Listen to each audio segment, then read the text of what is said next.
Hi guys and welcome back to yet another vlog. Today we're driving this.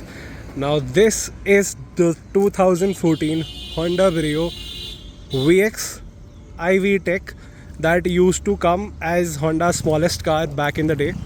Abhi the portfolio for Honda is just 3 cars, but back then when Honda had the Accord, the CRV, the Civic and the City, this was the smallest car that you could get. Now talking about the car itself, it looks really cute. I mean, it was introduced as a competitor for the Swift, but over the years as the prices of the Swift and Grand i10 had risen up, this car was majorly a competitor for shitty cars like the Ignis.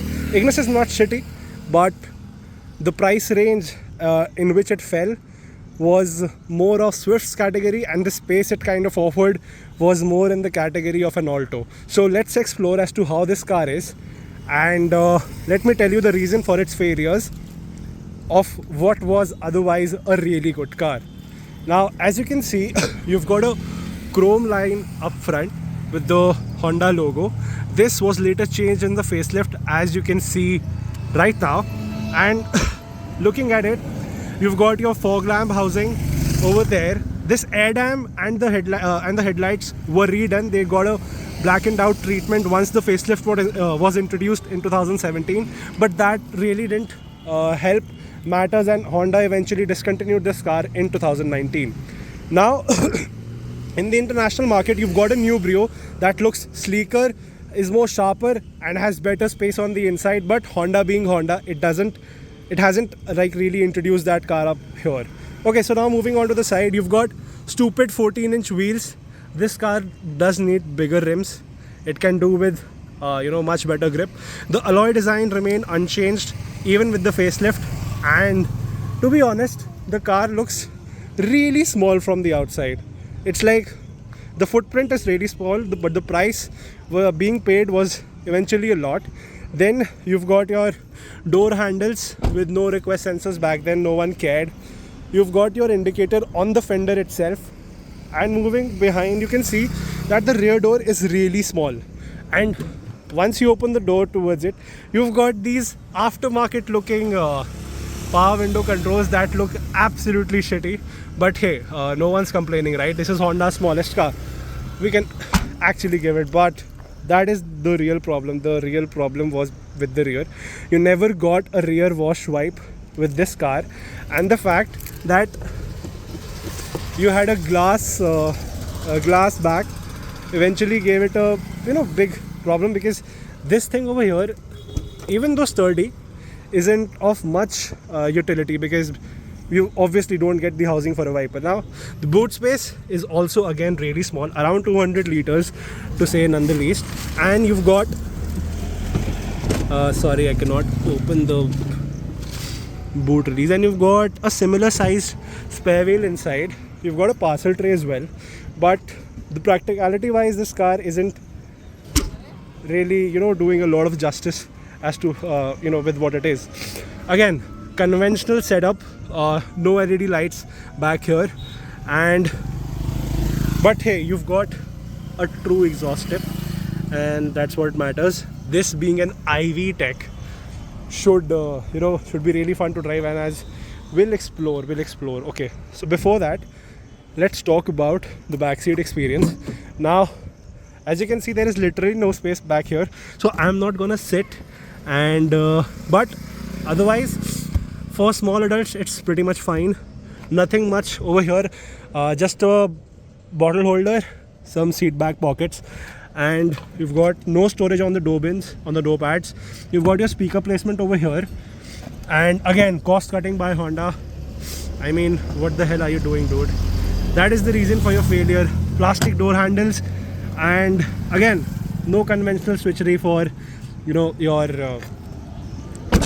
power windows. It didn't get a lot in the name of features and everything, but what it did get was a pretty decent engine. Now opening the engine bay, you've got the 1.2 liter IV Tech. This came mated to either a 5-speed manual or a 5-speed automatic.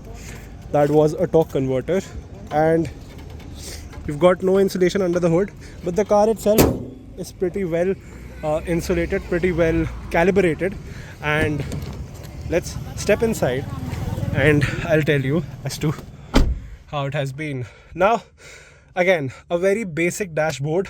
It is very good for the price it used to come at.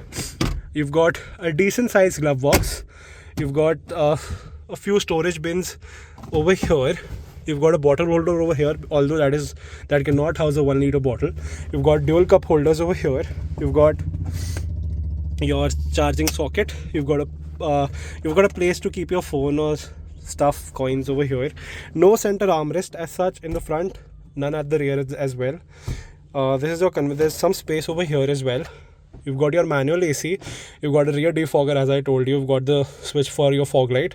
This is for the AC controls over here. This is the very basic music system.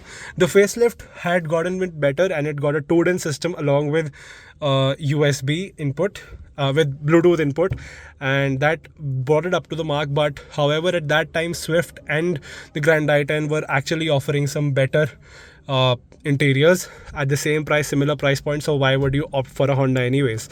Now, looking at the instrument cluster, the car looks very good. The instrument cluster is reminiscent of old Hondas, as always.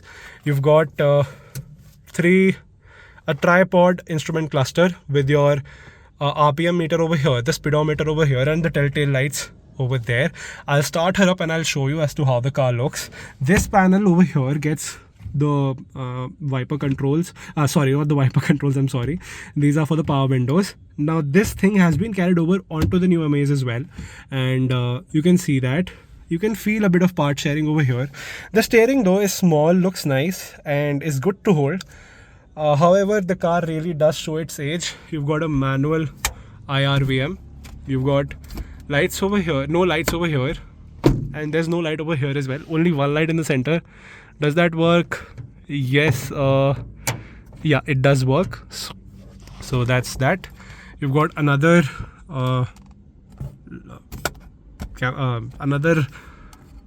mirror over here to check yourself out. And that's probably it. Let's start her up and I'll show you as to how the car sounds, as to how the car feels. And yeah, now, all right, so starting the Brio up, I mean, let's start it up again for you.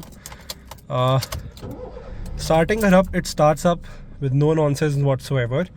It's got your wipers, your music system activates. It's got this orange ambient lighting, as I told you, reminiscent of old Hondas.